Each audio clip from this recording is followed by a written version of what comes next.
Suara Hati, renungan hari ini, Kamis, 13 Juni 2024, topik, akibat mengeraskan hati.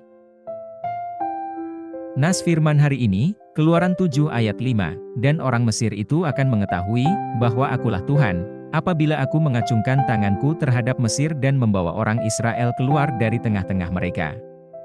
Dalam cerita di Alkitab, pada awalnya, bahwa Fir'aun adalah seorang diktator, jahat, dan tidak beriman.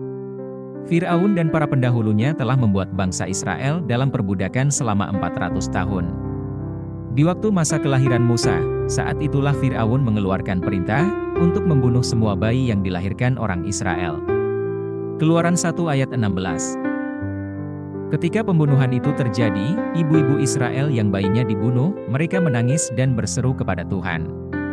Maka tidak heran, jika Tuhan mendengar tangisan umat pilihannya, dan menentang Fir'aun.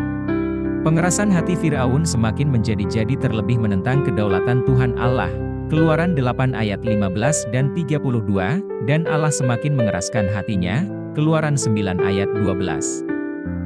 Yang menjadi pokok perhatian kita adalah, Tuhan Allah telah berulang kali memberikan peringatan kepada Fir'aun perihal penghakiman. Tetapi, tetap Fir'aun tidak mau mengindahkan peringatan Allah itu. Sepertinya, Fir'aun bagaikan menggali lubang hukuman atas dirinya sendiri. Tuhan Allah mengatakan, dan orang Mesir itu akan mengetahui, bahwa akulah Tuhan, apabila aku mengacungkan tanganku terhadap Mesir.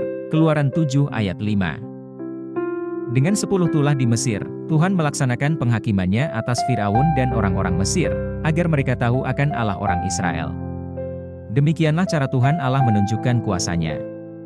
Terkadang Tuhan Allah menunjukkan kuasanya melalui ciptaan alam semesta untuk membuktikan bahwa Dialah Tuhan.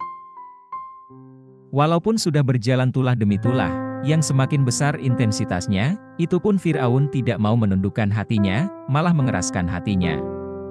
Fir'aun tetap tidak melepaskan kendali dan mengandalkan ahli-ahli sihirnya yang dianggapnya mampu mengatasi kuasa Tuhan.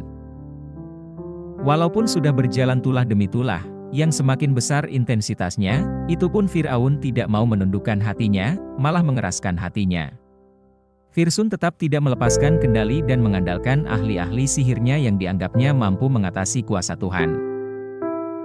Seandainya kita diberi kuasa untuk menilai Fir'aun, dari sudut pandang manakah Fir'aun mampu menentang kuasa Tuhan Allah? Jelas Fir'aun sedang menggambarkan kepada dunia tentang kejahatannya. Apakah itu yang kita tiru? Ada jabatan, ada kekuasaan, sebagai orang percaya, kita berpikir bahwa kita tidak ingin sama seperti Fir'aun, jauhlah kiranya keangkuhan Fir'aun itu dari dalam diri kita. Tetapi secara kasat mata, bukankah banyak dari kita yang ingin lebih suka menonjolkan diri sendiri dan sering tidak bergantung pada Tuhan, bahkan memberontak padanya? Ini adalah masalah kita semua sejak awal. Pemberontakan atas otoritas Tuhan Allah dan tuntutan manusia untuk mandiri telah menyebabkan kita berdosa. Ini harus menjadi peringatan bagi kita untuk waspada terhadap kekerasan hati. Sebab hati itu licik, lebih licik daripada segala sesuatu, dan tidak ada yang mengetahuinya. Yeremia 17 ayat 9. Karenanya, jagalah hati kita dengan segala kewaspadaan sambil berpegang pada peringatan Tuhan. Seandainya kita mendengar suaranya, janganlah keraskan hatimu. Amin. Jangan lupa saudaraku, untuk membagikan renungan ini kepada orang lain, agar mereka juga menemukan kekuatan baru dalam kasih Tuhan. Kiranya Tuhan memberkati saudara. Topik doa kita hari ini untuk sesama, yaitu orang-orang yang dekat dengan kita agar memiliki kelembutan hati dari Tuhan. Salam sejahtera saudaraku, Tuhan Yesus memberkati kita.